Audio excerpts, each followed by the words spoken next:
माढ्यातील बेकायदेशीर उत्खनन प्रकरण राष्ट्रवादीच्या पदाधिकारी आणि ग्रामस्थांवर गुन्हा दाखल करण्यात आलाय। अजित पवार यांच्यावर टीकेची झोड उठत असतानाच आता गुन्हा दाखल करण्यात आलाय।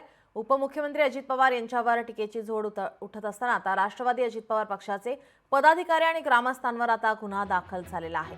सोलापूर जिल्ह्यातील माढा येथे बेकायदेशीर उत्खननावर कारवाई करत असताना एका महिला आयपीएस अधिकाऱ्याला उपमुख्यमंत्री अजित पवार यांनी फोनवरून कारवाई थांबवण्याच्या सूचना दिल्या होत्या। या फोन दरम्यान या अधिकाऱ्याने अजित पवार यांना तुम्ही थेट आपल्याला कॉल करायला पाहिजे होता असं म्हटल्यानंतर अजित पवार संतापल्याचं पाहायला मिळालं होतं। दरम्यान अजित पवार यांच्या फोन कॉलचा व्हिडिओ सध्या सोशल मीडियावर प्रचंड व्हायरल होत असून याची सर्वत्र चर्चा सुरू आहे।